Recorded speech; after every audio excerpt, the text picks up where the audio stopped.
Why do you believe what you believe? Because at some point in your life, you trusted the information that somebody was giving you.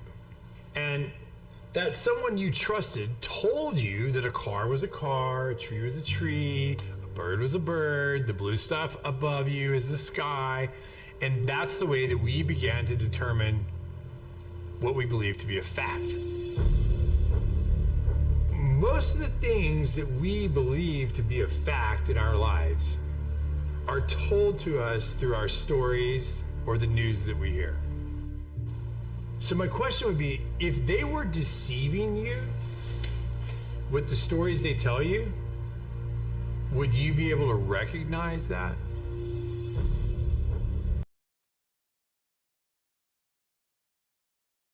Hey, ladies and gentlemen, it's that time of the week. It's Tuesday night, and we are here on FFN Network watching The Way We See It right here again on the FFN Network. Sorry about that. We get a lot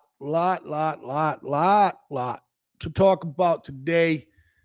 The world, the Middle East, they're all going to shit in a handbag there, whatever how you put it. So for tonight, we got Iran launches a new attack on Israel. Okay, again, tanker seizure shown on Iran TV. Let's see. Iran's Revolutionary Guard deploys to Yemen. I don't even know what they're doing there. And let's see here. Two and three and three. Saudi Arabia could recognize Israel as a state. I guess, if Palestine gets involved in this. And there's a lot of stuff we're going to go over here. And how Biden can stop Houthi missile attacks. I don't know. That's up to us and the guys on the board. And we discuss it there. Number 5, Houthi rebels strike a U.S.-owned ship off the coast of Yemen. And we have attack maps of Yemen. Number 8 will be, number 7 will be Chicago. You know what I mean? Don't buy electric cars, man. They don't have it figured out yet. And number 8, Trump wins the Iowa caucus. So let's start off with bringing some of the boys on board, baby. There's my brother D. How are you, D? How are you, brother? I'm good, Blaze Man, and yourself? I'm doing. How am I coming in? 5x5? Am I doing all right? Yes, sir. 5 stars so far. Let's keep that going through the whole night. Man. Look, so I'll tell you what, you know what I mean? There's only one guy that, let's be honest, that makes this show spin around the way it does. There's only one guy that causes controversy on this show every Tuesday night. There's only one guy that can say and do things that others cannot. And I'm talking about the one and only, ladies and gentlemen, Mr. B. Iowa lot to Iowa pot, Iowa raised and born, destined indeed to wonderful weed. Iowa raised and born, Iowa lot to Iowa pot, and that's not just Iowa corn. No, it's not just Iowa corn. Gentlemen, it's been a wonderful day, holiday evening. How are you today, B? How are you? Going on, and everything that was over in Iowa is now over here in New Hampshire. Yeah. Hey, B, you're going to be able to get up there, get some audio and video of the old Trumpster up there? Have you lost your mind? I don't know, brother. All I know is Wonder Bee does not go out driving around in sloppery ice and slop like this. Forget. Let the rest of the morons go up there and play around. Yeah, in this you've snow been. New Hampshire's been getting a pretty good beating with the snow there. We got the New England slop. We got a little bit of this, a little bit of that. Tomorrow morning, I expect to be doing a hula out my driveway. Right? Hey, you never know. You got to put ice skates out. I know here in Massachusetts, in the Fall River area, Newport, Rhode Island area, and stuff like that, we had snow, and it stopped around like 2 p.m. today. So we got about 3 inches. Go ahead, D. You thought I lost my train of thought. No, I didn't. Mr. B, maybe we can arrange it with the FFN Network to see if we get you per diem and travel. See if you bite on that. If I could, I'd love to be able to do it at all. Of course, I have other considerations, of course, that I need But to. That's you all would right. You not never know, want because you wouldn't want to see the presence of the man, Donald I J. would if Trump. I would. However, it Mr. does kind B, of come make on. things a little disconcerting to people when I'm hauling around that tank of oxygen. Mr. B, when That they gets to be a bit hear of that, a. when they No, no, hear no, that's Mr. not B, right. listen, when they hear that loud scream in the back and everybody's like, oh my God, that woman's loud, right? And then they see you fucking passing out on the ground because you're seeing Trump for the first time and shit. No. I don't do those things. Come on, brother. I am not a collar praised woman. Thank you. No. And Brutal, before my friend. I don't do that shit. before I But you, depart this world, FFN Network is going to be set up. We're going to send a camera crew up to you in these type of situations, Mr. B. You know what I mean? Get you up there, full press right on your chest, FFN Network, and you get up there and you ask the questions. We almost had it this past weekend with that fire up the street from where we actually less than 2 miles from where we live. There was that Yeah, horrible fire. I'm that took hoping place. that you cover it on your show tomorrow. You I'd have love to any be able to, attempts to but do that? unfortunately, things right now are still being a little tight-lipped around here. So we'll see what we can drum up. Oh, what do you mean by tight-lipped? I mean, you think there's some foul play that's going on? You think there's something that happened? The official word is that there's no problem whatsoever. That's the official word. All right, so I guess we'll wait for politicking with Mr. B to get that info out there. So D, how's the weather out there in Texas, you piece of shit? Huh? How's the weather? we started off a little cold today at Oh, 21. Did you? Yeah. What was what would you Fucked it bottom up out at? there. What'd you bottom out at? I think 20 overnight. 20 overnight? Yeah, And you we was went up up to to like what? 58. 58. Yeah, 58 today. Yeah, man, it's a little raw down here. It ain't balmy. Well, yeah, like where it- you are, yeah, I understand that. I mean, I'm not claiming climate change either. Okay. no, it's just the way it goes. It's just the way it goes, guys. Now, I did receive some photographs from a cousin in the family who lives down Houston way, and the mess that I saw, the photographs of what happened on the highway there, boy, you people just don't know your ass from your elbow with snow. You don't know how to drive in it. No. I think that relates to New Englanders too. You guys can't drive up there either. Oh, no, they just don't care. Yeah, that's the difference, man. You know what I mean? You're a masshole. You're a masshole. That's it. End of story. You know what I mean? But I'm sorry to say, we certainly don't wake up out of bed at 5:30 in the morning, look out the window, see snow, and go, "Oh my God!" It's like we just, get that hot cup of cocoa, a hot cup of coffee at the, get the engine going and get out there with the scraper, man, and You the shovel. You turn the key. If you hit something, you cut the wheel. That's the way it goes. That's just it, brother. That's just it. So, and that winter driving tip measure has been brought to you by FFN Network. The only way to go. Yeah, baby. Love it. And your local body shop. So let's get started, guys. It's getting a little bit messy, and I know during the week, the Mr. Donnie sending us some articles and stuff like that, and reading them, and it's like, the words World War III had popped out at least 3 times in a couple of the articles that I was reading.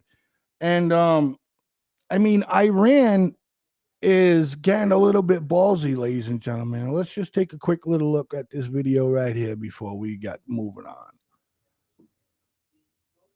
This morning, explosions in the city of Erbil, Iraq, after neighboring Iran launched ballistic missiles claiming to target the local headquarters of Israel's intelligence agency. At least 4 civilians were reportedly killed, some blasts near the U.S. consulate. Others also reported in Syria. All of this raising concern about a wider spillover of violence across the region stemming from the ongoing war between Israel and Hamas in Gaza. We've done everything we can to deter this. But it obviously did not work, and the choice was up to Iran. So I do think Iran will likely amp up it through its proxies, of course. Mick Mulroy, former Deputy Secretary of Defense for the Middle East, sounded the alarm last week over what Iran might do after the U.S. launched a series of attacks on Iranian-backed rebels in Yemen who've been targeting commercial ships, angry over the violence in Gaza. The U.S. State Department overnight condemned the new attacks in Iraq, saying, "We oppose Iran's reckless missile strikes, which undermine Iraq's stability." But Iran's Revolutionary Guards today threatened more revenge, citing what it calls recent atrocities by Israel. Meeting today to go over Iran's non-compliance with the security deal between the two countries. And here in the U.S., Defense Secretary Lloyd Austin is now out of the hospital after prostate cancer treatment, just in time to face this new escalation. So, I mean, they're getting a little bit mental there, Mr. D. You got your mic off, sir? Yeah, I apologize. I'm sorry. All right, now. Yeah, yes, and it's we were discussing while we were in the green room before the show started on how Iran has declared something on Pakistan and stuff. And this really concerns me now. Everybody knows Pakistan does have nuclear weapons. It's that everything's coming together. And let's talk about this now of World War III. I know Mr. B and Mr. Blazeman, you guys don't agree on that. You don't see it.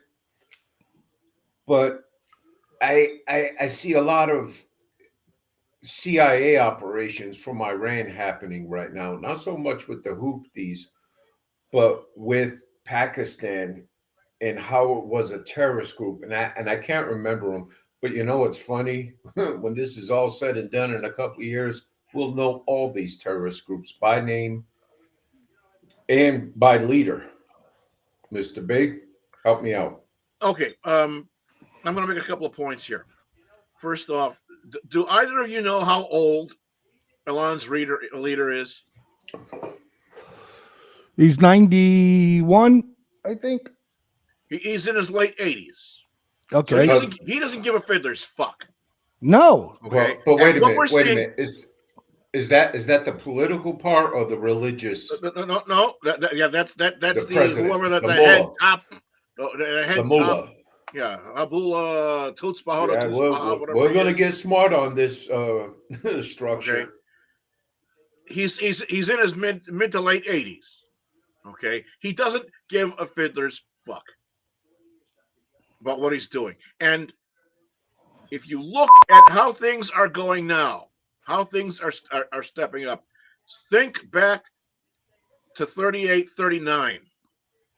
When Nazi Germany is wrapping the things up, saying this person was doing this and this is bad, we're going to cross into this line and we're going to annex this land and blah blah blah, or whatever else. We're seeing this whole freaking same freaking two-step. It's going on again, and yes, we are seeing at this point what I believe now is the throes, or what may develop into the throes of another world war. True. But I really wish we would have took this conversation when I had a little help on this with Donnie and stuff. Oh. But you don't think big boy, I think you can handle it. Oh man, no, it's just he feeds me, I feed him. Just like B feeds me, I feed him. Damn, Blaze. Lost in the sauce. Well, you got to start taking those. I'll tell you what. Why don't we table this and go on to the next subject? We'll table this That's all. We don't have to table anything because the subjects that are coming up are based off the same thing. So what we can do is I'll play the Tankassia video, and then maybe D will get back on track. So for me, that attack was on Israel. Okay, those missiles that were fired. If you didn't catch that.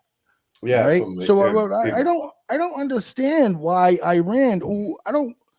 I want to know why they fucking having the balls to do this, because why? They fear that we're not going to attack them. Blaze, Go. No, this ain't the country of Iraq, man. This is just ISIS, a form of ISIS that's there in Iraq, that's getting the funding from Iran to try to accomplish this, man. All they're doing, they're setting out these little bait traps, you know what I mean, to see if the United States bites and they do their next move. Collateral damage for them when it comes to human loss means nothing, absolutely nothing. Right. And we all know here on the panel that's the scary part. B. The writing is on the wall for Iran, and Iran's government knows it. They've been in power since '79. After when they had the takeover with the 400 and something over days, they had those hostages and things like that, whatever else. They realize and they know from their inside, their people have had it. So now what they're doing is they're trying a last-ditch effort, and a very harried and desperate one, if you ask me, to try to assert that there's still a major power in the Middle East, and they're trying to put their thumb down on everything, and starting, if you will, a scorched earth policy. D, you agree with that? Yes. And one action that's going to happen soon as U.S. troops move out from Iraq is that Iran's going to invade Iraq again. Because we know about the Iran-Iraq war from back in the 1980s, I believe it was. Yep. Ronald Reagan, Donald Rumsfeld time and era.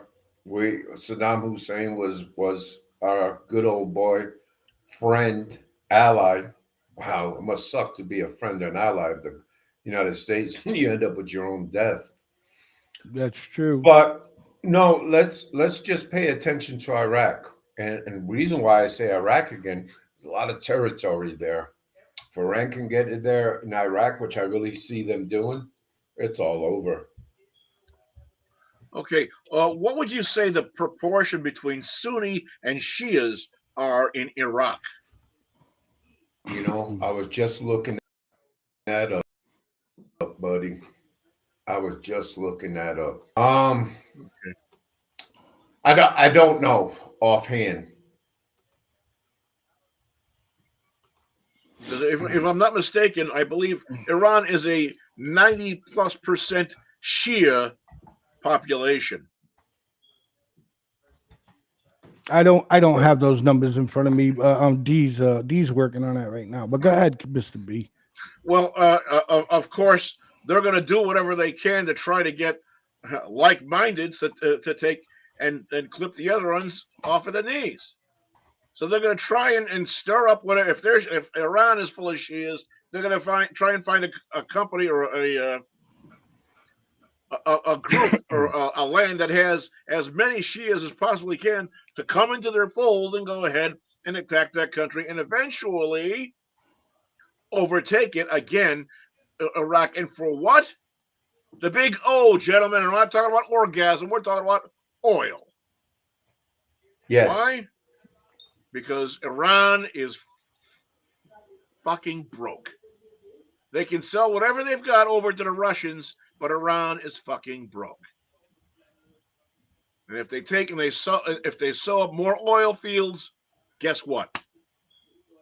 Now the world begins to further destabilize. I have a question for you, Mr. B and Mr. Blazeman. You know, so the common American will say, the hell with our oil. We got our own oil. You know, we don't need them. But wasn't it policy, U.S. policy, to drain them as much as possible to preserve this nation with oil? Who? Iraq or Iran? No, United States. No, to drain whom? To drain out the Middle East before we drain out our own reservoirs, i.e., the Permian Basin, North Dakota. You know, do we want to think about it though? Wouldn't you want to preserve your nation on this earth for centuries down the road? Wouldn't you want to drain another country out before you drain out yours? Help me out. The idea of that happening, when you really think of it, you know, remember back in the 70s, they said we had the oil crisis and we didn't have enough oil. It was gonna run out in 50 years. Well, you know, here we are, you know, 70 years ahead, and we've got more oil. The idea to think that we could draw out every drop of the natural resources under Iraq, under Iran, in Saudi Arabia. Do you realize how large the globe is, damn it? I mean, you can't drain all of that oil out. There is an endpoint to that oil, Mr. B. Shell, we have a comment. Shell stopped all oil shipping today. I believe Biden's draining the strategic oil reserves. Terrific. Yeah, he's probably in the negative. Anybody want to comment on that real quick, D? He did already. Well, let's check out his thing in there first place here. We got a quick little video. We got I'm trying to go by time here. So let's do this first. Let's welcome in my buddy Chat. How you doing, pal? Hey guys, what's going on? Flip your mic, flip your camera up a little bit so half your head's cut off. Oh yeah. There you go. All right, so you've been watching and you've been commenting, and that's been great. And I like to have you aboard, ladies and gentlemen. This is Chat from I-12 CIA, Real Talk, Real People on Sundays from 10 a.m. to 11:30 a.m. Every Sunday morning here on the FFN Network. Chat, we're talking about how Iran is just not behaving themselves. They're launching missiles into Israel, and they're attacking tankers and all of those things like that. And we got about 3 minutes, and I'll give you 2 to just give us a little bit of your take on what you feel and how this is aggravating you. And it could just jump into a World War III scenario, or why don't you give our viewers and the boys here on the panel your thoughts, please? Sure, be glad to. One of the Ayatollah's main purposes in life is to destabilize the Middle East. It means Afghanistan, Pakistan, every other Muslim country in the area, and they're doing a really good job of it right now. It's not the first time they've done this shit. I think Pakistan has nuclear weapons, though. I mean, like real ones that actually work, unlike Iran. So that's going to be kind of interesting to see what happens if they keep launching rockets into Pakistan and doing stupid shit there. Well, that's just it for me. I mean, I don't, man, again, did we find any information on that, D? What we were looking up as far as Iran and attacking Pakistan? No, I went to the Shiite and Sunni Muslims. I found that while worldwide, 85 to 90% Muslims are Sunni in Iraq and neighboring Iran. Okay, yes. Shiites, go ahead. Shiites are in the majority. Shiite Arabs make up to 60 to 65% of the Iraqi population. Okay. Yeah, because that question was brought up a little bit earlier, Chat, and as far as what the percentage was of people that are out there. But Iran is we all know that the Houthis and and these other cats, they're all in Yemen, and Mr. B just had stated that Iran is broke, and so if Iran is broke, then I mean we shouldn't calm ourselves down. We should be on high alert still. But do you think we're getting a sigh of relief knowing, if Mr. B is research is correct, that Iran is going broke, so they're not going to be able to fund and back anybody? D, you got 30 seconds. Yes. Talking about Yemen. So I the 30 seconds, Sabanet, that is the name of the Yemen news agency. And this Correct. is going to tie into our Saudi recognizing Israel. They're pretty much, they are using technology to spread their propaganda. And one that caught me offhand was U.S. Saudi aggression. They dedicate a column just to U.S. Saudi and what they do to Yemen and stuff. And that stopped me for a minute, because I think back a couple of shows ago, somebody made the point that U.S. and the Saudi Arabian nation is not in good terms. Yeah, that was me back in the segment. Yeah. Yes, but I'm just floored. I didn't look at no news media from the United States. I just went to Yemen and I stood on Yemen, and I tell you folks to get out there and don't look at Fox. Look at Yemen. Look what the enemy is reporting about us. Right. They talk about casualties. They don't call them casualties. They call them martyrs, man. Yeah. And I get it. it's just this machine is starting to wind up, and people are taking heed to it and stuff in the Middle East. Right. And I believe that's what's driving all this, man. The U.S. and Saudi coalition that's over there. Because remember what I said, Iran wants everything. They just don't want Iraq. Okay. So with that being said, ladies and gentlemen, we're going to finish up this segment when we return. So chat, stick around with us, buddy. We will be right back in approximately 3 minutes, folks. No matter what you are, I will always be with you. Doesn't matter what you do, girl. Ooh, girl, want you. No matter where you go,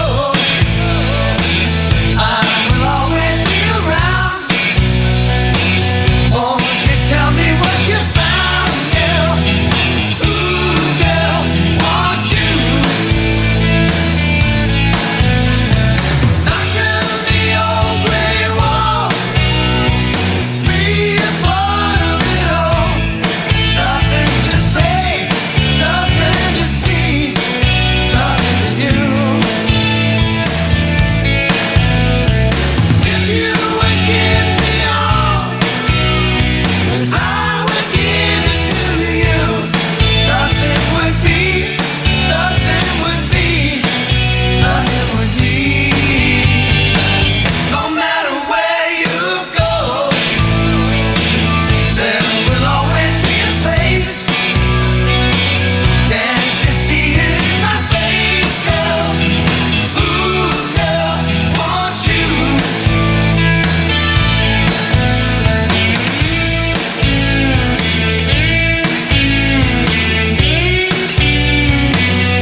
Okay, everybody. Welcome back to The Way We See It, right here on the FFN Network with yours truly, Blazeman, Mr. D, Mr. B, and our special guest tonight, Chet. I'd like to thank you again for coming aboard and having some fun with us. Oh, yeah. We have been discussing, uh, excuse me, folks. We have been discussing everything, Iran and how they're just getting a little bit out of control. So let's take a peek here, guys. Take a listen.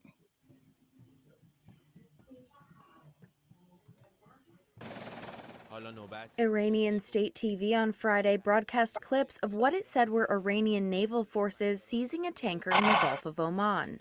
The seizure of the St. Nicholas earlier on Thursday is at the center of a major dispute between Washington and Tehran and may likely stoke regional tensions. The tanker was carrying Iraqi crude destined for Turkey. Vessel tracking software shows its course. The tanker turned off its AIS tracking system as it turned toward an Iranian port. U.S. authorities seized the St. Nicholas last year in a sanctions operation, and when it had sailed under a different name, Suez Rajan. Iran state media reported the action on Thursday was in retaliation for that earlier U.S. confiscation. The seizure coincides with weeks of attacks by Yemen's Iran-backed Houthi militias targeting Red Sea shipping routes. White House National Security spokesperson John Kirby condemned Iran's actions on Thursday. The Iranian government should immediately release the ship and its crew. These provocative and unacceptable actions need to stop. We'll continue to work with our allies and partners to deter and confront the full range of Iran's concerning and destabilizing behavior in close coordination, of course, with the international community. Chet, what's your thoughts? Well, yeah, I had seen that video of that alleged tanker assault earlier. Iran does a lot of stupid shit, like they make fake airplanes, and things that don't look like they really are. But would a rational, reasonable person send out a bunch of guys to assault an unarmed tanker that has a big white deck and they're all dressed in black? That was the first thing that got my attention. The other issue is I'm watching these knuckleheads move through the battle space there. And what they're using as cover, they're flagging each other. But pretty much everybody at one point or another has a gun barrel pointed to the back of the guy in front of his head. And they did really good when they went into the control room on the bridge there and scared all those poor guys half to death. So in some respects, it's hard to take Iran seriously. I don't know. I don't know. I don't know. That's just a thought. Random thought. Mr. B. You're gonna think I'm crazy, but you know what? We don't think it. What would be so terribly wrong if these people go ahead and seize a tanker for what? If we turn around and just sank it? Yeah. Well, that's the point. Yeah, it doesn't belong to us, though. Is the only problem with that. But yeah. Tough shit. Yeah. They're not gonna get it. D, you all done playing with your Legos? You want to jump in on this one? Yeah, no. I'm not playing with Legos either. In regards to Iran on that latest video and stuff, they're just poking the bear. And I think the Mr. B and Mr. Chet just said, the same thing in their ways. Again, Iran wants total dominance. And I don't think they're doing this for state and country. They're doing it for something else more dangerous than what we're seeing. They're doing it in the name of religion, man. Yeah. Allah. Right. You definitely have to elaborate more on that because people just don't get the whole religion shit. Yep. Yeah, I'm not prepared to brief anything on the religion, what's going on there or anything like that. But it's not about oil. Isn't that always sex. Right? Isn't that always their niche though? Isn't everything that they do for Allah? Yeah, you mentioned you talked earlier about the difference between the Shia and the Sunni Muslims. That's an issue. Remember, it's hard for our Western minds to comprehend this shit. That's a tribal society. They're dealing with different tribes, and much like our political parties are. But yes, there's a massive religious component, and for the hardcores, they're trying to bring in the return of the Mahdi, right? Which is like the prophet, the return to the grandeur of Islam 1,400 years ago with the radical Muslims, and that's just not going to happen. Another issue that you got to think about as we're discussing a lot of these things that these folks are doing, we're all infidels to them, okay? So you got to suspect everything that comes out of that part of the world. Anything that's said, any kind of intelligence information, any videos, anything that's in writing, because it's okay in their religion to lie to an infidel. Oh, I see. I Okay, see. so everything that's said has to be suspect. Iran, yeah, their whole purpose, like I said earlier, is to destabilize the Middle East. And maybe there's the religious component is a big one, and people don't talk about it enough. I think because they're afraid. They don't want to, they don't want to be like described as a bigot or a racist or anything else. Crusades were fought over this kind of shit. Yeah, exactly. Thank you. Yeah, this is not you get the bell. Oh, thanks. Oh, that's rare. Wait, That's wait. rare. Oh man. Yeah, That's rare. Look at that. Chet gets a bell on his first appearance on the show, man. Hi, B. Go ahead. Follow up. man. Yeah, it could be said and not be so far from wrong that we're looking at the difference between Catholics and Protestants, but Catholics and Protestants didn't do things to people looking at the same God. Again, you're talking about the Crusades, and of course, we had the things like the Spanish Inquisition. Yeah. These people will take they will wrap everything up and say, "Oh, it's because of God, Allah, this and that, and blah, blah, yada yada." That's just a flagrant bunch of horse shit. They will throw that and use that as an excuse to attain their other goal, which is of conquest of other nations and so forth. Putting forth their own people.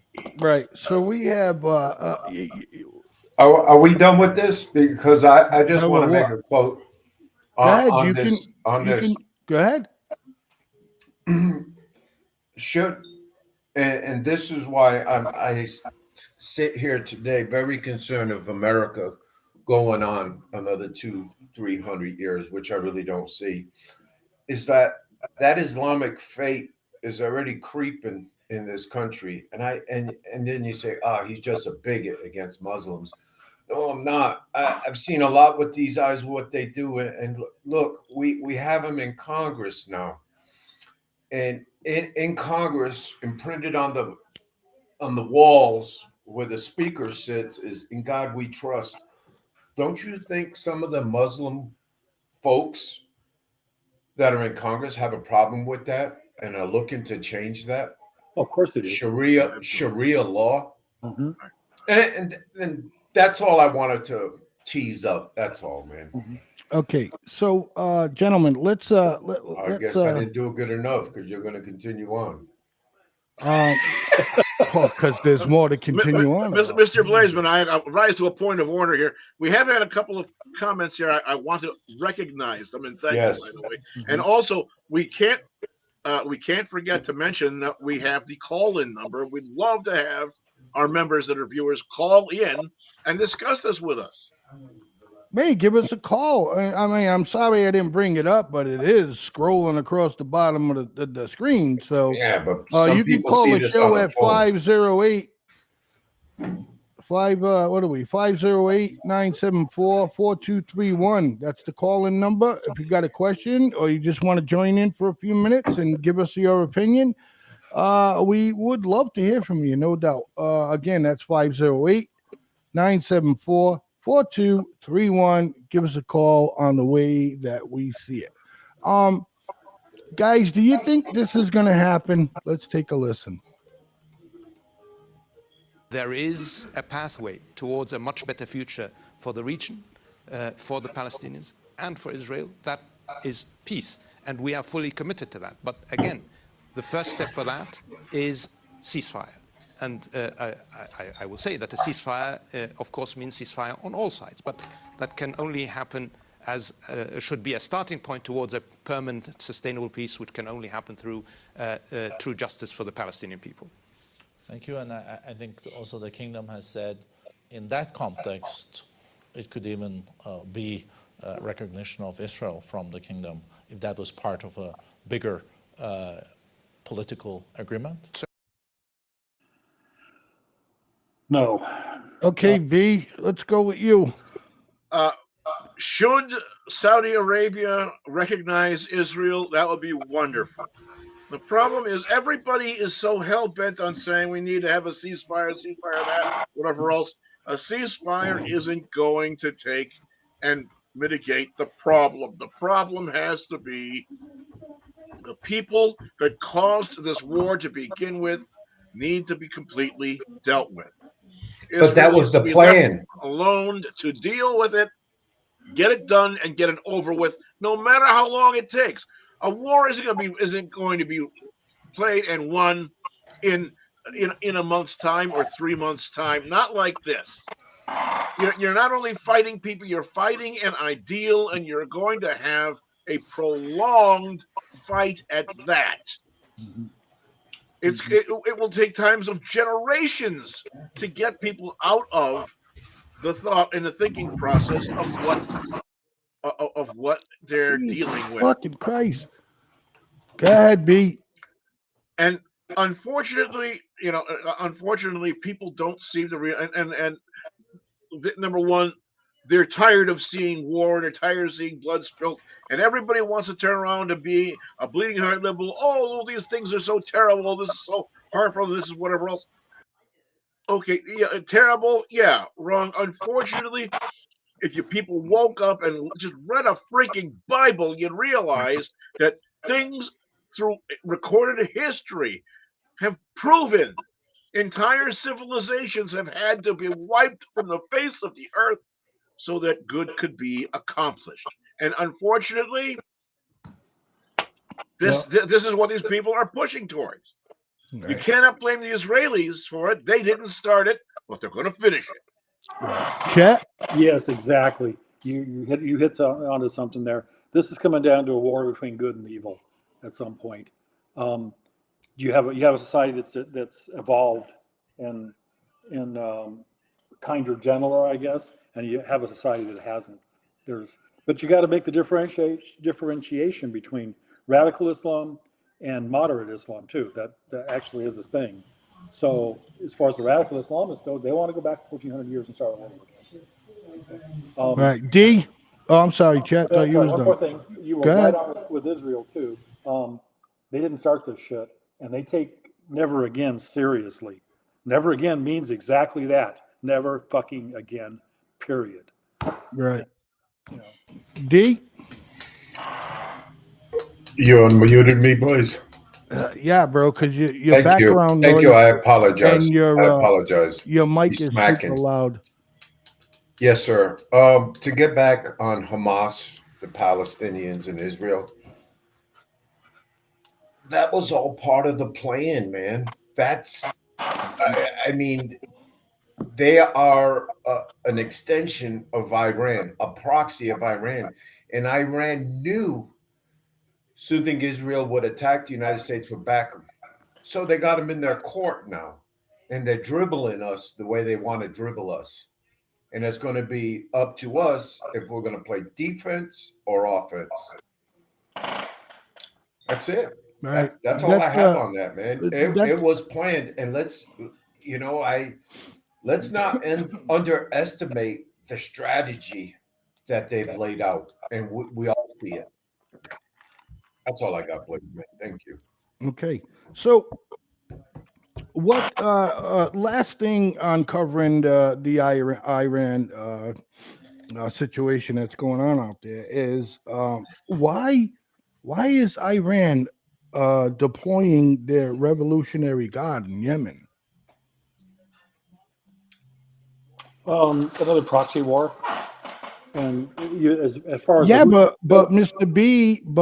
B said that Iran's going broke. So how many of these things can Iran, afford to back? Mr. B, you gotta explain that, man. yeah, Iran's going broke. So late 1944, Adolf Hitler launches a freaking attack when he had nothing left.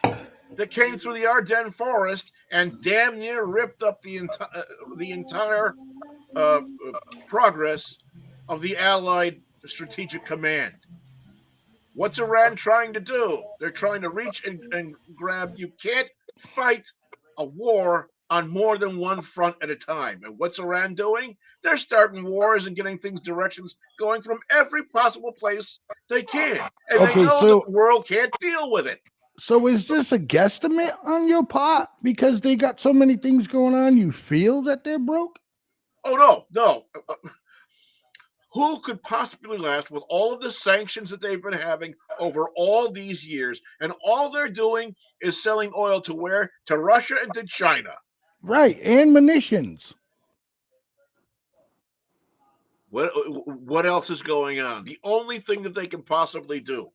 Well, if they're selling them munitions, then yeah, they're gonna get the money to back. Some of these. I'm sure these Houthis are not broke.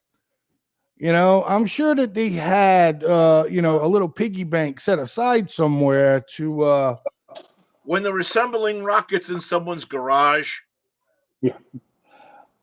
Yeah. Yeah, but they did propaganda there, B. Go ahead, chat. Yeah, let me get Mr. B. Let me ask you this question. What do you think their funding source is? Would it be beyond the pale to think that Iran is being supported by our other enemies, China, Russia, and the rest of the other kind of South Africa, or it seems like Africa now is making a lot of noise too, in as far as the Western world is concerned. So maybe they have a lot more money coming in that we don't know about, and maybe the smuggling oil and the other stuff they're doing is just a cover for them being funded specifically to cause problems in the Western world. How does that sound reasonable? What do they have in lines of poppy fields? Well, yeah, that's all in Afghanistan. They don't. Well, okay, you're only helping us, B. So yeah, they're making money. So they're making money off of the heroin too. If you're looking to find where they can have sources that people aren't considering these things, but they're broke. They're scratching at anything they possibly can, trying to get themselves breathing room. Yeah. I don't buy it, B. Mr. I don't either. No, I don't buy it. And so just to summarize, the Iran Republican Guard is moving to Yemen. Is that what I heard, Blaze Man? Yes, they deployed. Yes, Iran deployed the Revolutionary Guard in Yemen. Correct. In Yemen. Wow. So that should ring out bells and shit in Saudi Arabia. Yeah, no kidding. So, do you hear an annexation coming, Chet? I don't think anybody was laughing at that, D. I think everybody had that little check in there because it's like, wow, yeah. No, because Saudi can't be happy with that at all. Explain. And that clip you put up 1/16/2024, and I did the 2024 to implant it in my brain, right, so I won't forget the rest of this year. Saudi wants to normalize relationships with Israel. Bing, bing, bing, bing. Connection, United States. And that's why I always said Saudi Arabia on this show, Blaze Man and Mr. B, that Saudi Arabia was never going to let us go as a friend. They maybe punked out Joe Biden when he went to go there to visit to ask him to pump more oil for him, which he failed. I just see this. It's opening up more. And that's all I got. All right, let me throw this out there for you guys just for a moment. Iran is really good at using proxies. They seldom ever fight their actual own battles, even though they have this huge army. They'll use proxies. The Hutus and all the rest of them. These little It's kind of like it's like a biker gang absorbing Yes. farm clubs. They send all the farm clubs out to do all the bad shit while they keep their hands clean. Well, Iran's kind of the same way in that respect, right? What happens? Yeah, I what do you agree guys with think- that. Yep. Okay, what do you guys think if on a global, larger scale, Iran is being used as a proxy by some other nefarious source? Ooh, so we're going down a rabbit hole here a little bit. Yeah, that's what I was thinking. I don't know. What do you guys think? Is that possible? China? If Well, somebody that- anybody, if anybody's doing it, I would also say China. D.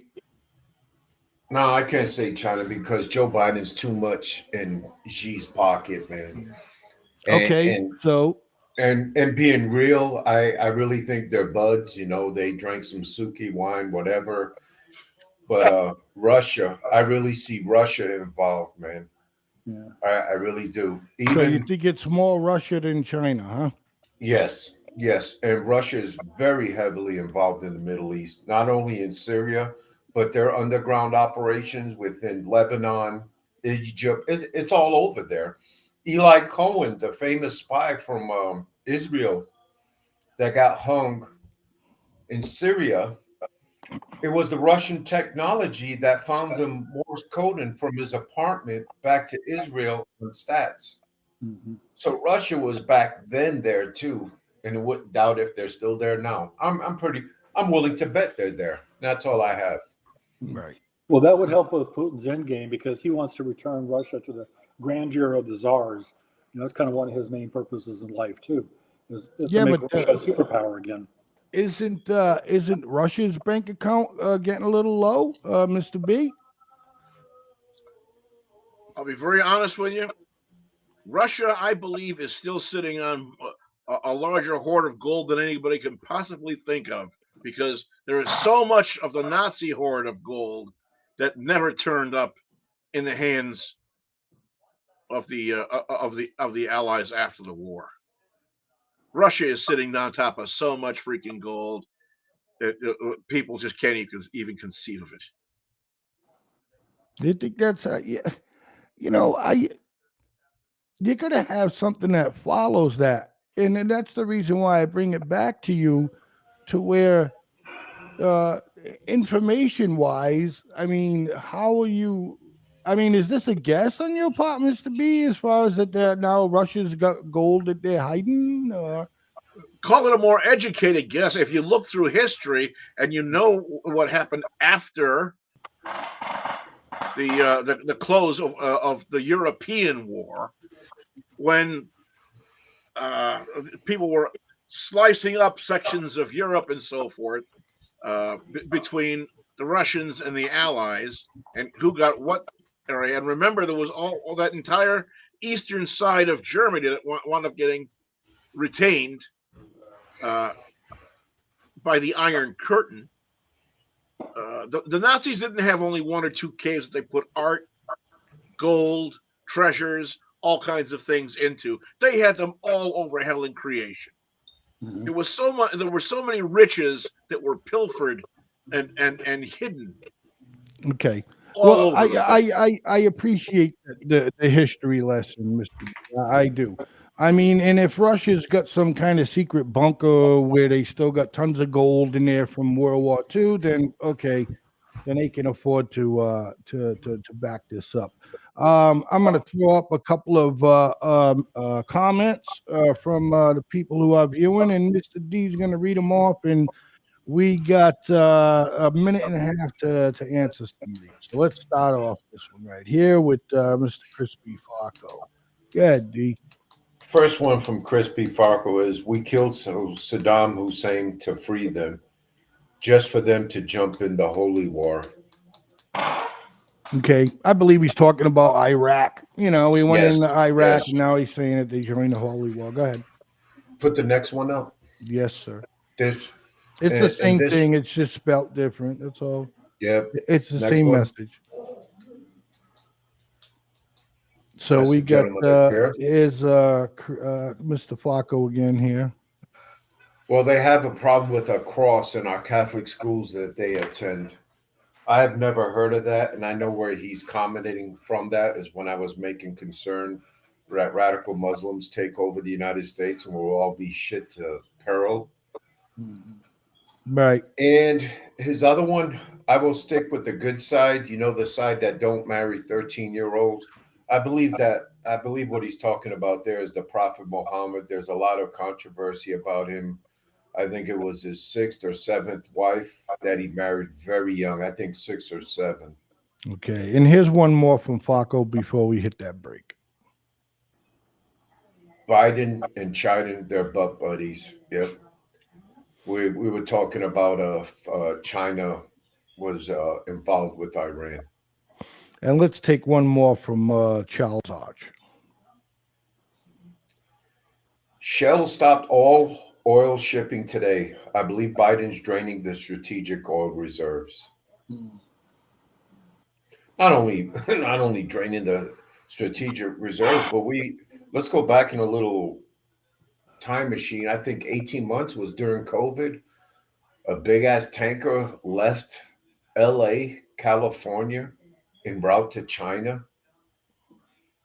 But that happened. Right. Yeah, a thought for consideration. All right, go. You know where Shell is, and there's a reason why their name was Royal Dutch Shell. Okay, Mr. B, you got 20 seconds. They're not tied to the United States. They have no loyalty to the United States, so they're not going to free up any oil just because our strategic oil reserves are low. What country represents Shell?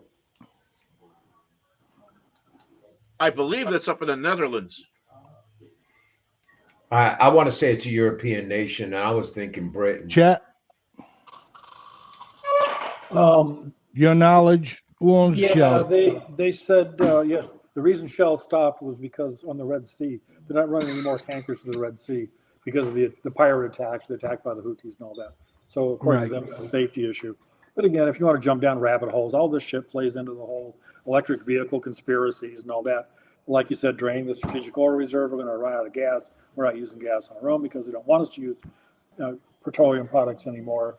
So yeah, who knows what the real motivation is there. So with that being said, ladies and gentlemen, look, you can call into the show at 508-974-4231. Again, that number is 508-974-4231. You can ask the panel a question, or you can just sit here, and if you're smart enough, you can stick around with us. With that being said, we will be back in approximately 3 minutes, ladies and gentlemen. We'll see you right back with The Way We See It on the FFN Network. No matter what you are, I will always be with you. Doesn't matter what you do, girl.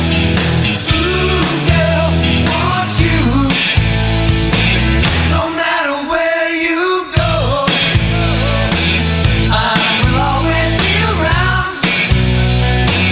Won't you tell me what you found, girl? Ooh, girl, want you.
Hello and welcome back to The Way We See It right here on the FFN Network.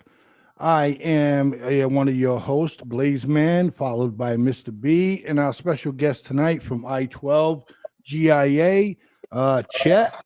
So, Chet, why don't you explain a little bit what the I-12 GIA is about and what you guys do?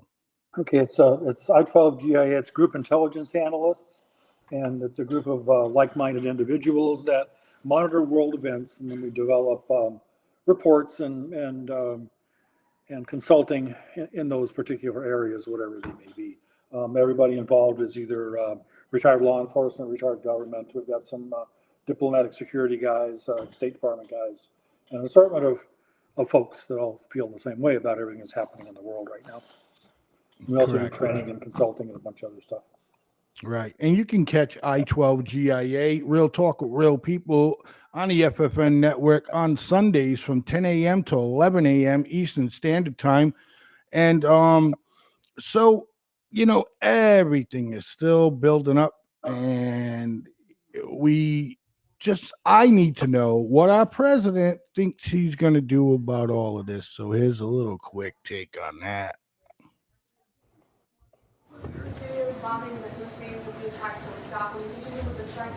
We will make sure that we respond to the Houthis as they continue this outrageous behavior, along with our allies.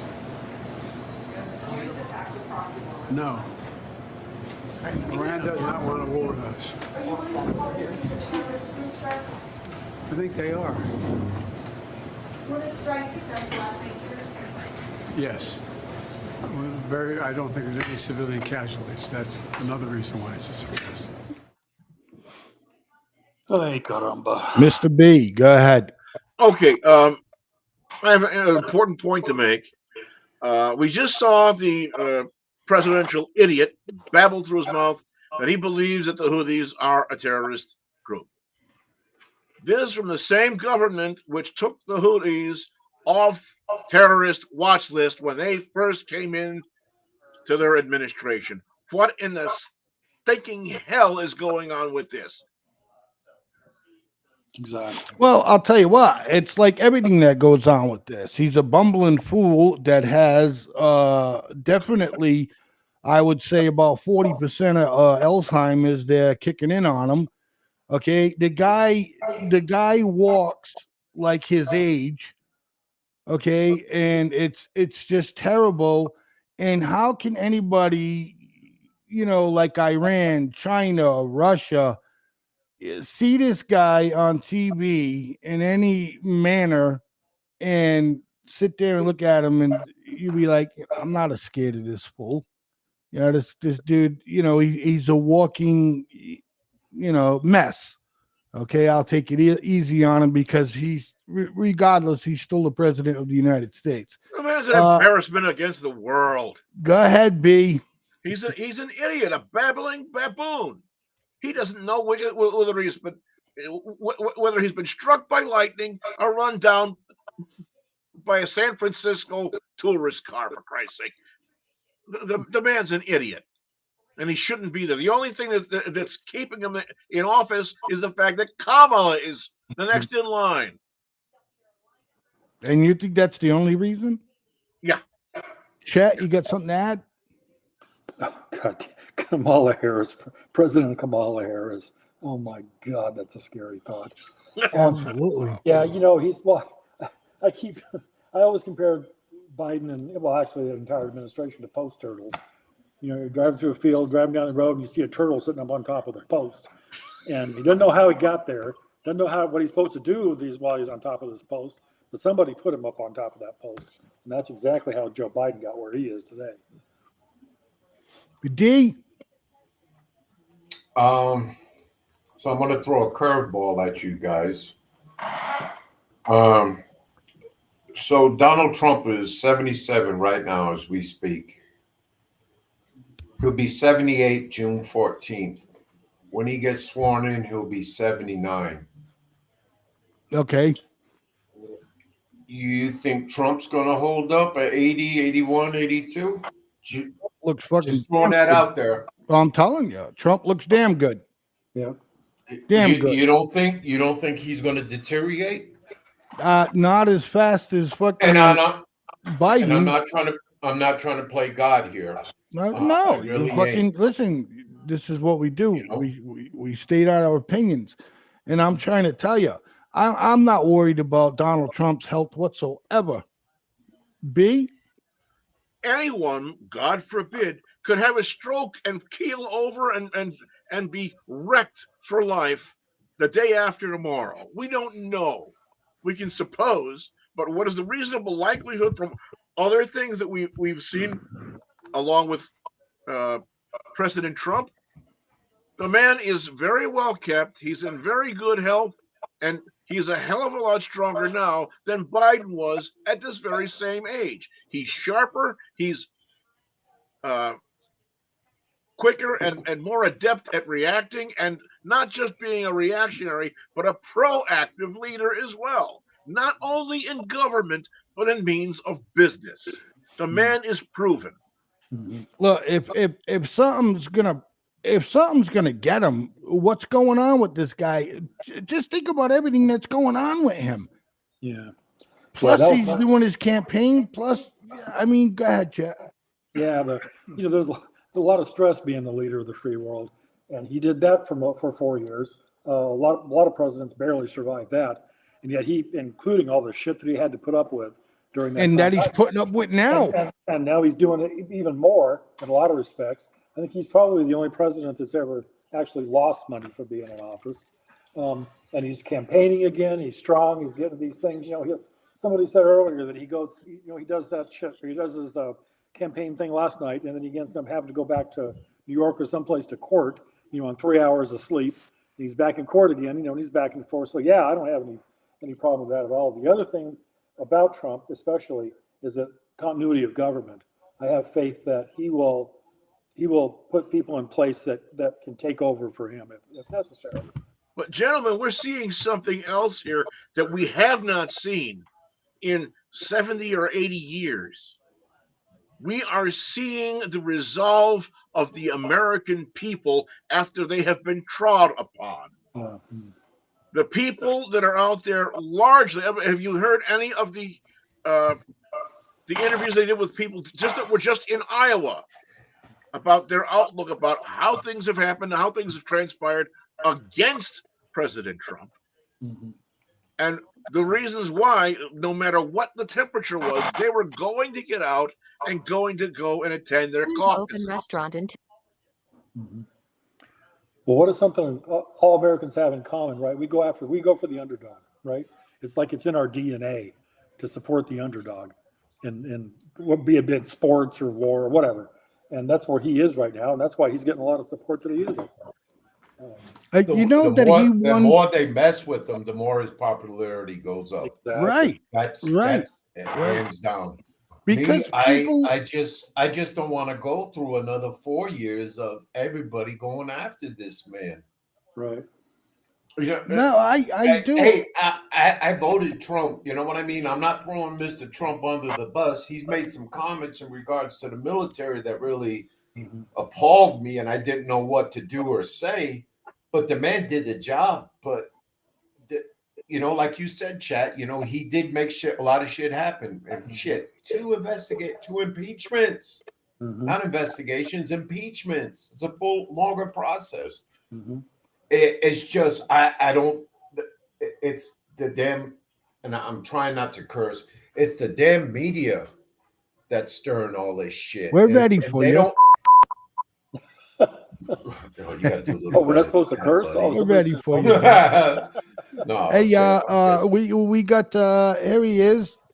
Here he is. How are you, Donnie? How are you, pal? Hey, Sade!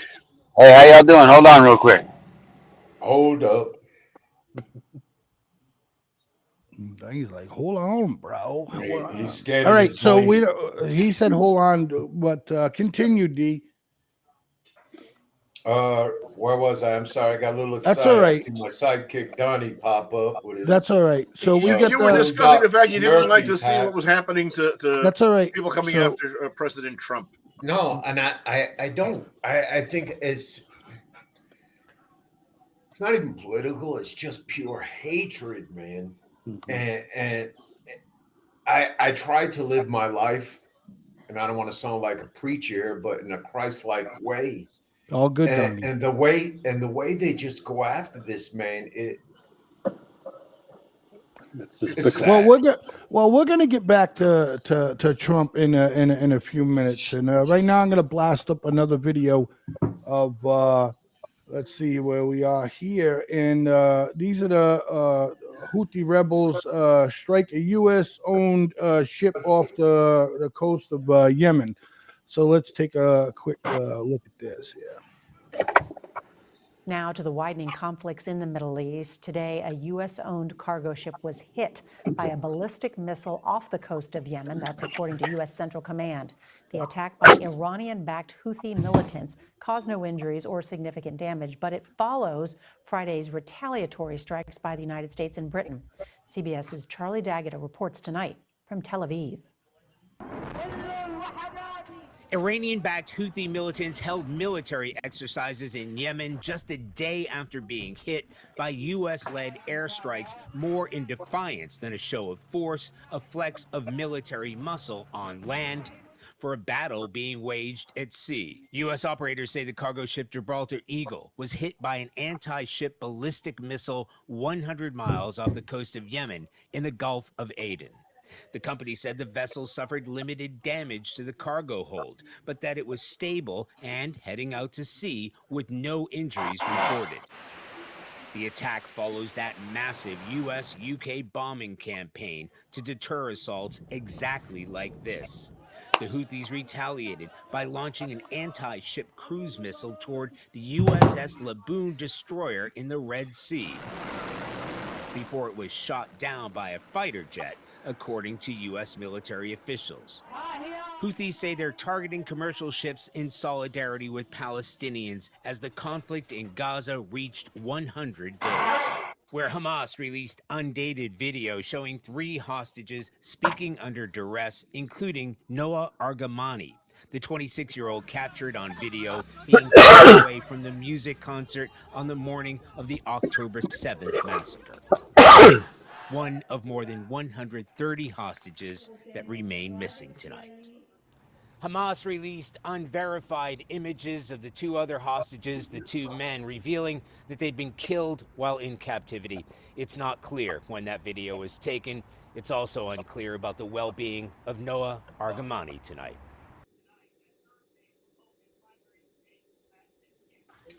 Okay, Donnie, you can hit this one.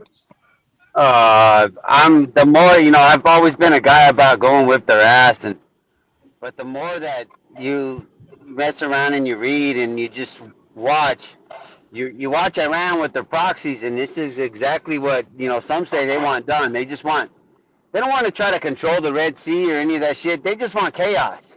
They want to interrupt, economy and commerce. They just want to interrupt shit and get attention. Because the more it's there, the more money they make, just like anybody else. They're not that stupid. But if you're gonna go, go ahead, Donnie. If you're gonna go to war, though, it's how far are we gonna go into war? You're gonna go all out, and we're gonna go and just dictate and tell everybody what to do over there? Because we know that doesn't work. So what's the end state now? Because the more you look at it, it just tells me about that big distraction that Mr. B always talks about. There's a big distraction why, with the left hand, why they hit you with the right. And I just feel like that's something they're trying to do. So you just gotta, I don't know, what's the end state? What do we gain economy-wise? Even economy-wise, what do we gain from just outright destroying Iran's ability to defend themselves or anybody else in that region? What do we gain from it? Those are the questions I kind of ask. I would want to ask myself before I just go off and say, F it, let's go to war and shoot everybody down. Chat. Yeah, like we talked about earlier, proxies and disrupting activities in the Middle East. But here's another scenario I want to ask you guys. What if we pulled out and then pulled that trigger on them? We got our little proxy people to go fight wars, and we just funded a bunch of proxies. What happens then? Reverse the tables. Okay, so we pay. Who do you think we could? Who would be our proxies? I'm curious. Oh, son of a bitch! You know there's so many Israel. people out there. Okay. Israel, you can get anybody that is the opposite of the conflict that you got going on between, Iran. Who's against Iran over there? Saudi, all kinds of people. Just go run the same I can't go by all. mercenary groups. So far we're just with Israel, right? And now you're saying Saudi. That's a fetch. That's a reach right there. To get Saudi to do anything like that. So who else is there besides Israel? You got Qatar, UAE. There's a All lot right, of. so there's all a right, lot of so stuff that's what I'm asking, is so our audience understands. So you're saying the United States, we can proxy out and get some of these people to do attacks and or whatever. Is that what we're saying here? Probably the Kurds would be an option. The Kurds would be The Kurds also. So if we throw them some weapons and some money, we can get them to get crazy. I mean, come on, that's what right? Yeah. Kurds. Yeah. The problem with that though would be that they're stuck with Turkey, and Turkey's a Yes. real ally in that whole mess. So there'd be an issue with Turkey doesn't want their support. Haven't we burned that bridge though? Yeah, exactly. I mean, everything that happened in Afghanistan. Yeah. Haven't we really burned that bridge? Pretty much. With who? Turkey? With the Kurds. With the Kurds. We burned the bridges with the Kurds with Iraq. Remember, they wanted northern Iraq. Right. And we just, as you left them hanging. No, I'm still bouncing here, Blaze. Come back and get me. Okay, man. All right. So, all right. So we can basically take them off the table right now, right? Because we just had to have a big discussion on whether they're going to do it if they get the money and All right. So right now, a really solid. What I'm hearing is just Israel, right?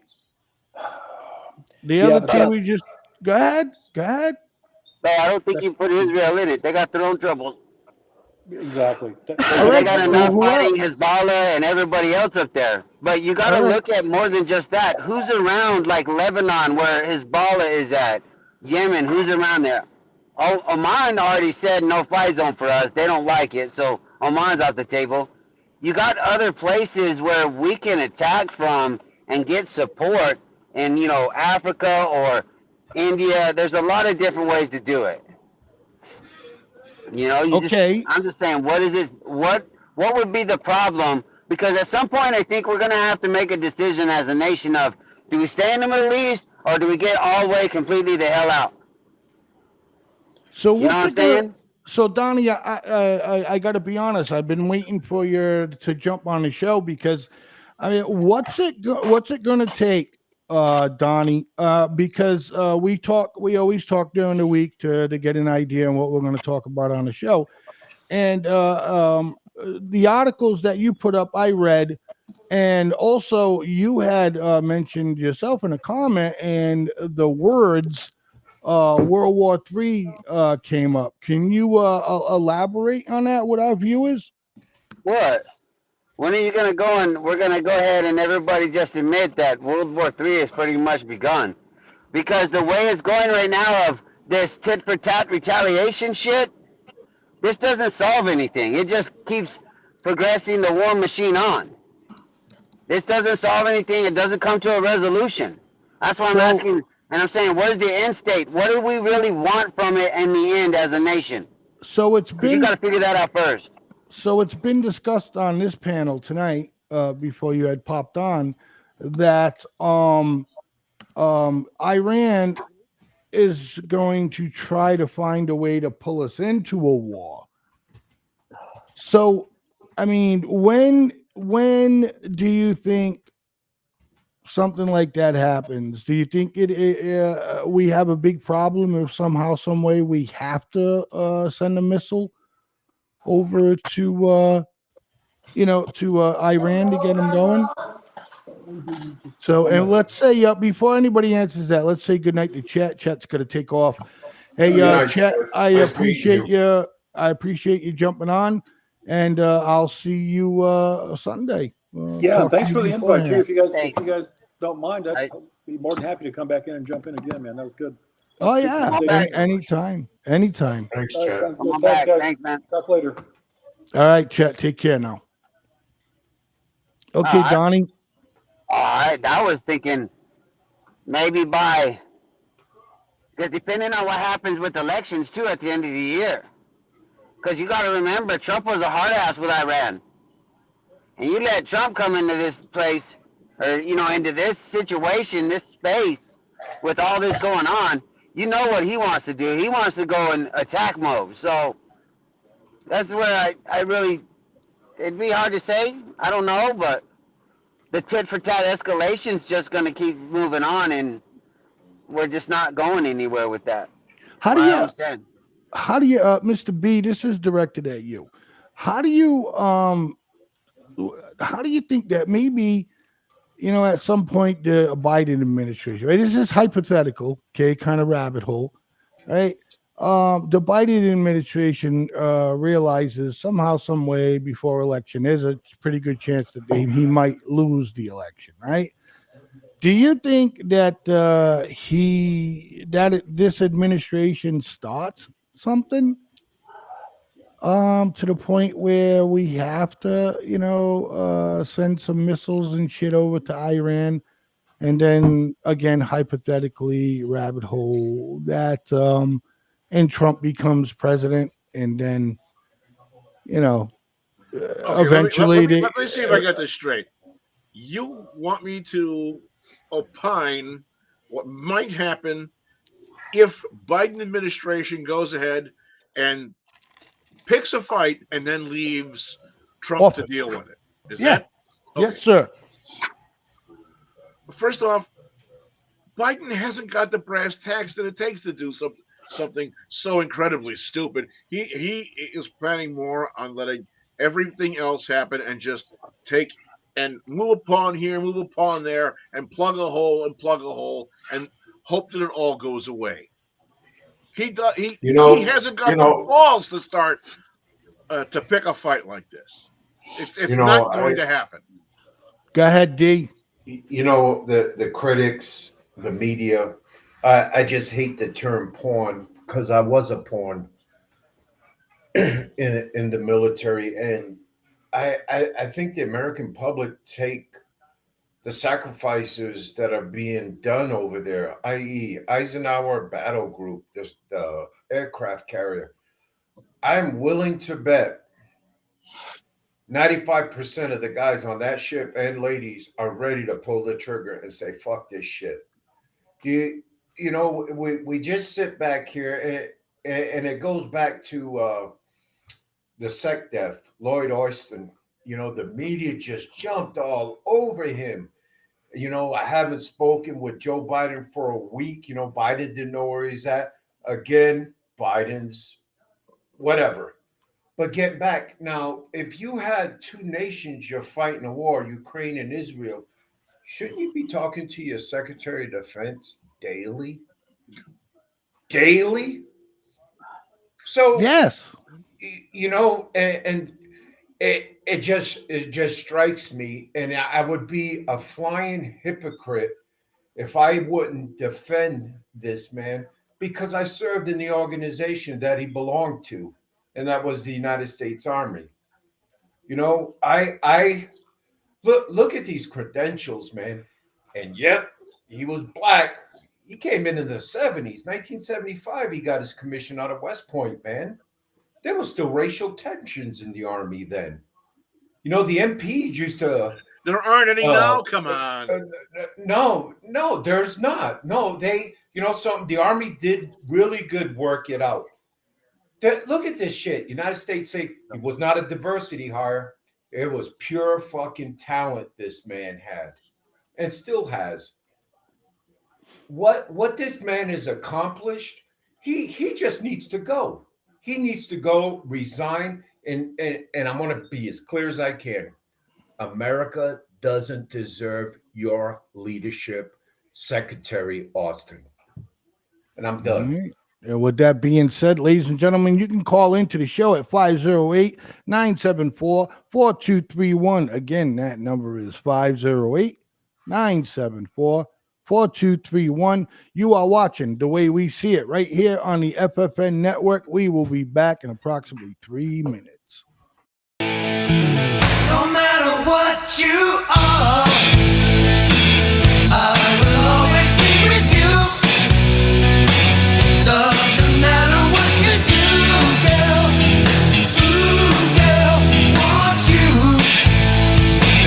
No matter where you go, I will always be around.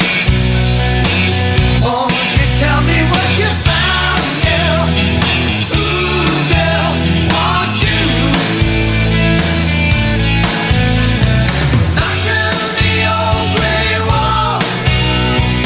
Be a part of it all. Nothing to say, nothing to see, nothing to do. If you would give me all, 'cause I would give it to you. Nothing would be, nothing would be, nothing would be. No matter where you go, there will always be a place. Can't you see it in my face, girl? Ooh, girl, want you.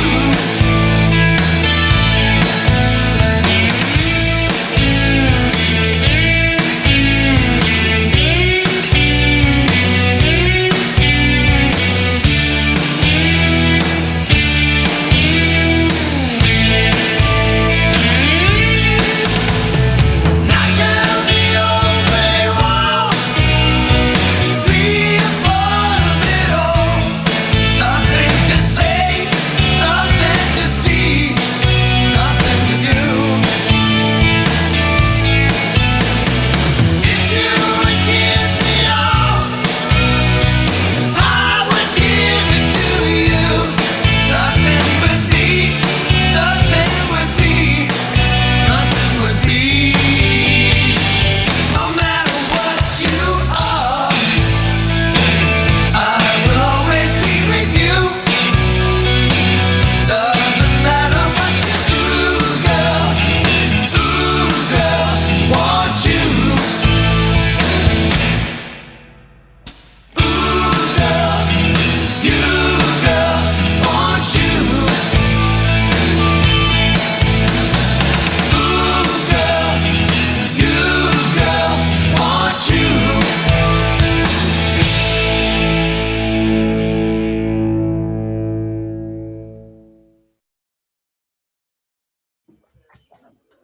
Hello, everybody, and welcome back to The Way We See It right here on the FFN Network. I am one of your hosts, Blaze Man, followed by Mr. D, Mr. Donnie, and the one and only Mr. B. So, excuse me. Hey, Blaze, I apologize. real quick. I hate to stereotype people or anything like that. But looking at Donnie, doesn't he drop? Couldn't he pass one of them? Oh shit, he took off. Doesn't he look like one of You them scared him. drop kick Murphy guys? Yeah, I was like, I was The hat he gonna, had on. I was gonna comment that he had a little bit of a Eminem style going on right there. You know what I mean? Yes, sir. Yes, sir. But you had scared him off before we could get into that. So, but look, What's up, Mr. B? You're smiling, brother. I'm just taking it all in, listening to your discussion about. I'm not going to go ahead and say anything about. No, please do, man, because I know you're getting all your energy from the comment Trump made. I in just regards to, I would have fired him. What about the national security advisor there? No, the SecDef. The secretary. Yeah, that's what I'm talking about. The Secretary of Defense. He would have got fired. I would have fired him too, D. There's no in that position. What is he? What is he? What is he? Third in line? No, What is he? Third in line? Sixth in line. Okay. D, I think you called it right when you said that this guy, he has his skills and all that. If anything, he gave a wake up call to the American people how much zero confidence he has in his commander in chief. That he wouldn't even bother to tell him, "I'm going into the hospital, pal." You know something, I hate to say it, but you're 100% right. You're I know. 100% right. And shit, I thought that was Donnie coming back in. Okay, so No, but you're right, B. From You're Crispy Farco, Mr. B, you're acting like he's the shot caller. Biden is a puppet. And knowing Crispy Farco, he's probably making reference to Obama. Obama's pulling the strings. Oh. And I would agree. No, but Mr. B don't. Come on, Mr. B, talk to us. Well, no, absolutely. Barack the Wonder Schmuck is behind it. Yeah. And why? Because he wants to take and shove his wife in the freaking Oval Office, so she could be the next puppet. She don't want it. I don't know why everybody talks about it. She don't want it. She never did. I don't know. I am very concerned about that name when it comes up in situations like that. I really am. Probably get it. Just yeah, they could probably rig it again like they did with Biden. Yeah. So guys, let's look. She's So gonna be Biden with a bigger dick. well, listen. So that kind of stuff like that is like even when I used to see it, it's terrible. I mean, people can truly be fucking like horrible. You know what I mean? I don't know, and I really don't care. You know what I'm saying? And I don't think the country would have cared if it would have came out and said that she used to be a dude or she's a dude or whatever, and Barack is a fucking flipper. I don't think anybody would have really given a shit. I mean, conservatives and Republicans and shit like that, and fucking hardcore Republican Christians, yeah, some of them probably would have took a bridge dive, but I don't know. I don't know. For me, that's going below the belt. When Obama was president, and some conservatives used to call him a fucking monkey and shit. That's pretty tough. So what I really want to get to, and by the way, again, ladies and gentlemen, you can give us a call again at 508-974-4231. Mr. B desperately wants to talk to somebody on the phone and get somebody's. I'd love to hear comments from people. Yeah, we're going to get there, Mr. B. It takes a while. The phone systems are in and they're working fantastic. All right. Look, so everybody, the Biden administration and everybody, climate change and the whole 9 yards. And the thing is, excuse me, sorry, I got it back. And the whole thing here is that, buy electric, right?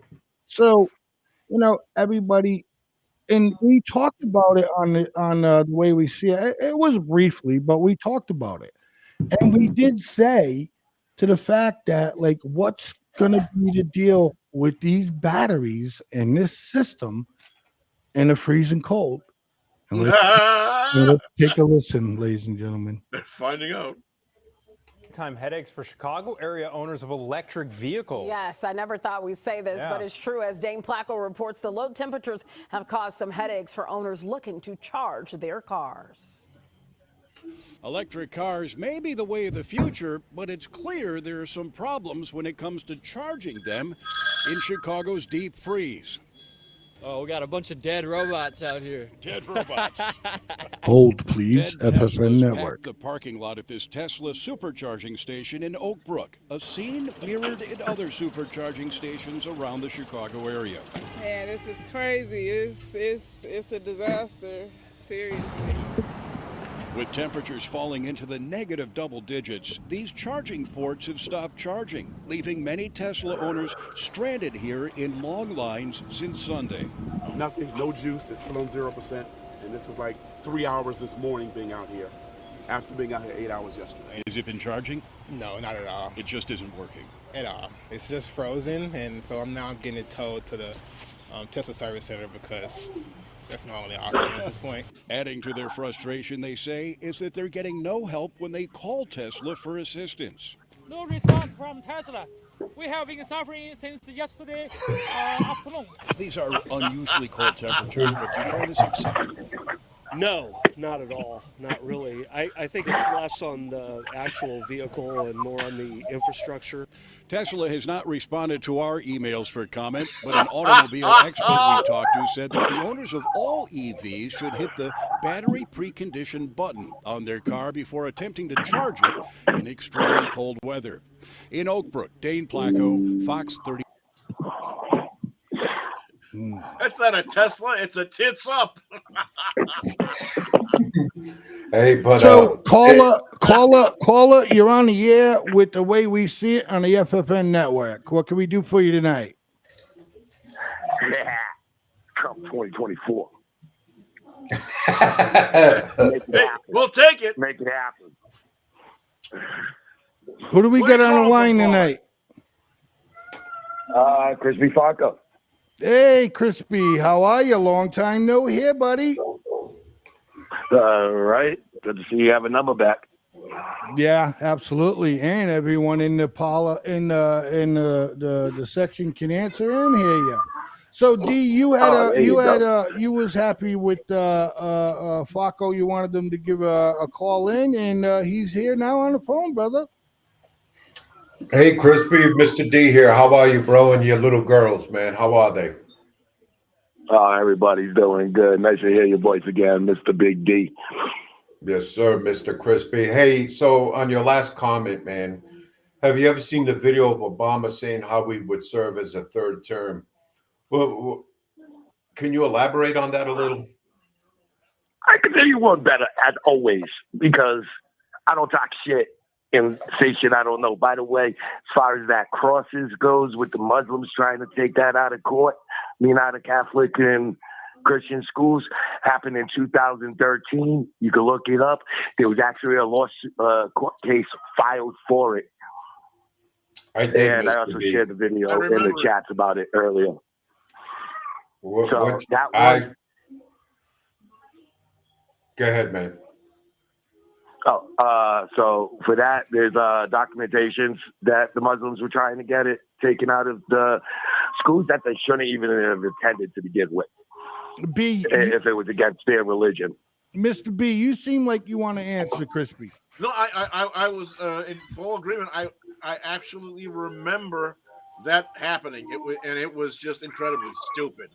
But some people who follow the Muslim faith signed up and went to a Catholic school and filed a lawsuit saying that they were offended by the cross, and the cross had to be taken down off the school's walls because it was offensive to them.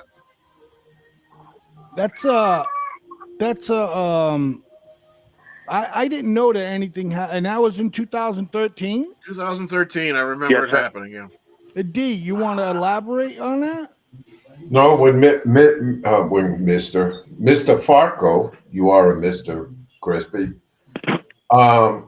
When he sent the share on the video, I did research. I opened it up on a new window, and right away, the 10-year date stood on me. So that would be 2013 or 2014. But could you imagine that case being brought up now? No, I'm serious. Could you imagine that case being brought up right now? Yeah. Crispy? It would be insane. But with the comment I just put up, I sent Blazeman the video for Obama describing how he would, I used to say his opening lines, and describing on how he would get a third term. And anybody that listens to him and thinks about what's going on with the master of puppets, because he ain't the puppeteer, he's the puppet. And you put those two together, it clearly says, Obama is clearly saying he's the one that's running the picture right now. But like I said, I sent that video. Yeah, we from try. Obama I himself can't. saying it. Sorry about that, Crispy. And I appreciate you sending that video over there. But yeah, I can't access it from that chat. So I apologize. Because when I highlight it, it just wants me to communicate with you, so it doesn't allow me to click. But you could send stuff like that in the future to the FFN Radio Network Messenger, or if you know me privately, you could send it to me in private message as well. Well, I did send it to you in private messenger. Okay. I'll have and I to just look. Yeah, I just said it. I sent it to your the uncle account. Right. Okay. So and I put it up in the comments as well if you're having a hard time seeing it for anybody else. Yeah, they'll be able to click on it, and I appreciate that. So you know, I got to ask you a question here, Crispy. Is I need to know you know, what your thoughts on about you know, the balls that are coming from you know, Iran right now. Well, it's like anything else. When you free somebody, they get a sense of freedom, and then they go fucking ballistic with freedom, and then they want it all. As far as they go, I say we step the fuck out. It's a holy war. It's been going on for fucking Jesus Christ. Like you can't even put a date on it. You know, you put 2000 on it. That's only, you know, until like Jesus died. This war has been going on way before that. You know, a lot of people don't understand that the Bible is actually the third book in the Quran. The Quran is made up of 7 different books. The Bible is part of the Muslim books. Even with the volcano and the story of the baby and the woman who gave up the baby instead of having them cut in half. That comes from other religions. There's a huge chunk of stories in the Bible that come from different religions. Right. So let's take this war's been going on way longer. Right. So let's take a listen and a look here at Barack Obama describes his ideal third term. Let's take a listen. What you know now, do you wish like you had a third term? And I used to say, you know what, if I could make an arrangement where I had a stand-in, a front man or front woman, and they had an earpiece in, and I was just in my basement in my sweats, looking through the stuff, and then I could sort of deliver the lines, but somebody else was doing all the talking and ceremony. Wow. I'd be fine with that. Wow. So your take on that video, Mr. B? What? At least little to be little to be discussed. I mean, it's all right there, black and white, clear as crystal, so to speak. Absolutely. So, Mr. Crispy Flacco, if you for any of the boys don't have anything to add, and if you don't have anything more to add, we appreciate the phone call tonight. Everything was crystal clear, boys. You could hear Crispy crystal clear, and of course Crispy can hear you, and that was the issue that we used to have a lot here on the FFN Network. But if you want your network to run good, you got to spend money. So, Crispy, thanks again for the phone call, buddy. Happy New Year, Chris. And Happy New Year. Happy New Year to y'all. Have a great year. Trump 2024. Let's go Lions. Have a good one. Yeah, let's go sir. Lions. Yes, baby. sir. I like Detroit. They got that All blue right. collar mentality. Yeah, they do.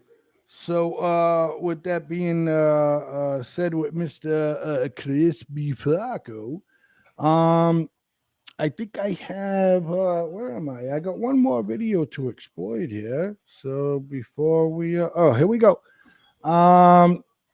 And we can talk about this briefly before this show is over. Let's see here. And give me a second here, folks. There we go. Right here. We're ready. You ready? You ready, fellas? Ready, ladies and gentlemen? Here we go. Far in the hole.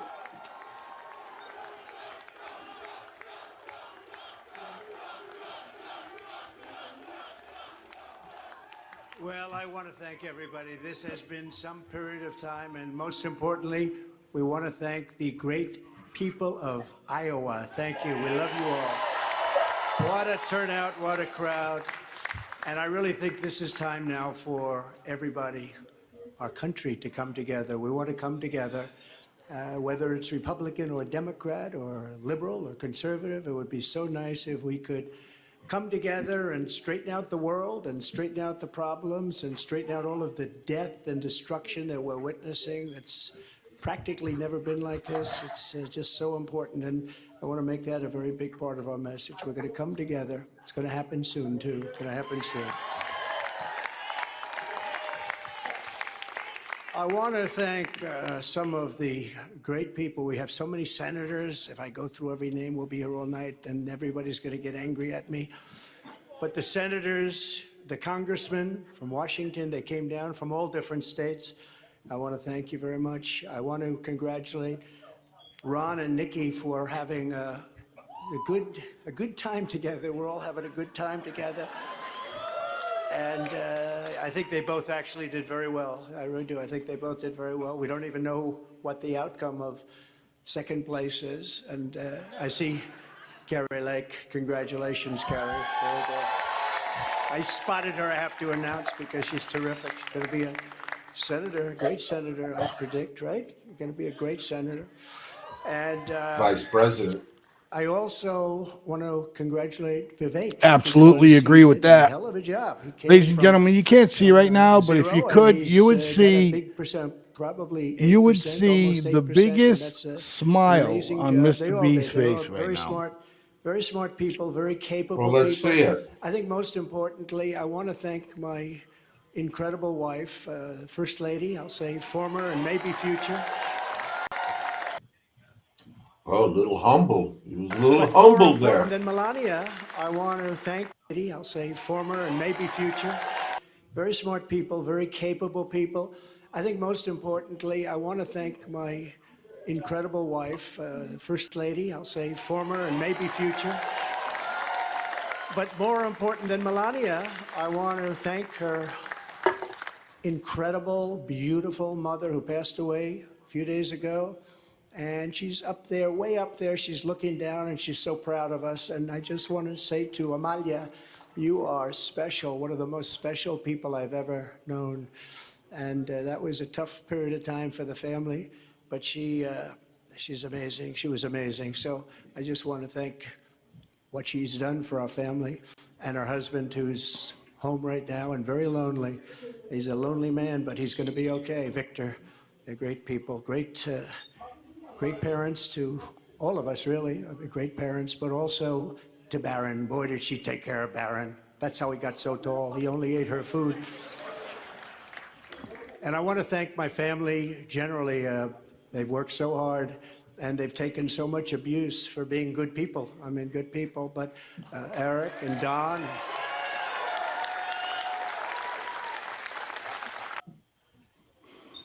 Do you know that he won that election in 32 minutes? Yeah, and he was short one vote of doing a complete sweep. Yeah, 32 minutes, and they. But let's. No, I have not heard. Did he take every single one of the what do they call them? Caucuses? No, the each individual the towns or whatever. Counties. Thank you very much. Did he take every single county? There were 99 of them. The Crispy says 70.2% of what? Of all votes. Did he take every single? I'm county? not familiar with that. I don't know. If he did, it would be 100% now, wouldn't it? No. No. Okay. Why? If he took every county? Yeah. If he won every single county, then yeah, that'd be 100%. That wouldn't be 100% of the votes. That would be 100% of the counties. But if, let's say, 100,000 votes were cast, what's that? Go ahead, man.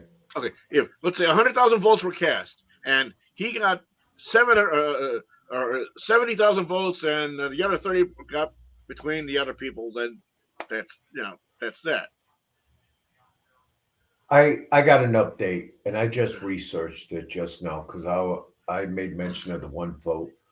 Trump lost Johnson County to Haley by just one vote, according to unofficial results, leaving him a single county shy of a full set. Okay, all right. So one county. Yes. So he got One county, 98 Johnson out of County. 99 counties in Iowa. Yet, Mr. B, if I could interject. Go ahead. It's a Republican primary. This is not saying shit for the general election, man. I understand. Right. That's I my concern. I don't. We all have our faults. Trump has his faults too, and I just want to make it perfectly clear to you, Mr. B. Trump has my vote. You know. Okay. Another reasoning, we're talking about how, the country has treated him with all these charges and stuff. Damn, NBC won't even put that little humble speech he had on, because that's the most humblest I've ever seen him. Right. His wife's mother passed away and shit. Yep. Yeah, man. And I really enjoyed that, and I hope he brings that forward. They're not going to put that on it because it doesn't depict him as a monster. So no, but Rachel Madcow, we all know where she's at. Yeah, she makes it perfectly clear online that NBC was not going to televise that for certain reasons. Well, you're going to die, MSNBC. You're going to die. So they refused to air it? They're supposed to. Yeah, they did not air it. They did not air it. All right, Mr. B, I'm going to put up a question by Mr. Flacco. You can read it, and we got about 2 minutes. Okay, here we go. Go ahead. Well, Donald Trump is on the verge of an unprecedented accomplishment, carrying every single one of those 99 counties. The results are almost final, and Trump has either won or will almost certainly carry 98 of them. And here we are. Here we are. D, everyone can hear that banging, all of that, bro. I'm sorry. That's all right. Here you go, B. I will get kicked out of the voting booth again. I'll be told I am not a registered voter. I have no idea where that comes from. Well, that happened to Crispy Flacco during the COVID when he went to go vote and things like that. They kind of screwed him up a little bit. But I'd like to thank Chet very much for coming on the way we see it. I hope everything is well with Donnie. D will let me know on that situation. I'm sure something came up where he had to go see his daughter, because Donnie has been doing some of the episodes on phone, as you all know, because he brings his daughter to practice and soccer and sports, all that stuff like that. And last thing from Crispy, my wife had to send me a screenshot showing I was a Republican voter. Yeah, I remember that. Yeah, they gave him a hard time about being a Republican voter. So with that being said, thank you very much, everyone, for tuning into the show. We will catch you next Tuesday, same time, same bat channel. And again, folks, remember, you can call into the show. The number scrolls across the bottom of the screen at 508-974-4231. We will catch you next week. Peace and love to each and every one of you out there.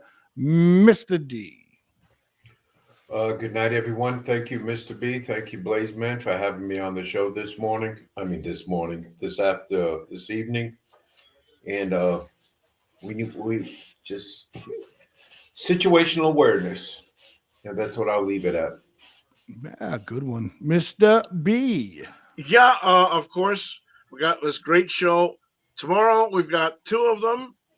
We're gonna have. Are we gonna have Tammy and Blazeman tomorrow? The Miss Tammy and Blazeman show is scheduled to air tomorrow. We're both feeling, pretty good to get the show going. We apologize for not airing the past couple of weeks. And really quick, I wanted to say, out of my mailbox today, not one, not two, not five, but not less than 10, count them, 10 mailer postcards about Haley for president stuff. And I don't know why they're spending all of that money and killing all of those trees. You could send a paper storm. I ain't going to vote for her. And I think it's just stupid. But that having been said, we'll see the people tomorrow night. All right, ladies and gentlemen, don't forget, tomorrow is the Tammy and Blazeman show from 7 to 8 p.m., followed by Politicking with Mr. B from 8 to 9 p.m., right here on the FFN Network. Again, ladies and gentlemen, peace and love to each and every one of you out there. Good night, and we'll see you next Tuesday.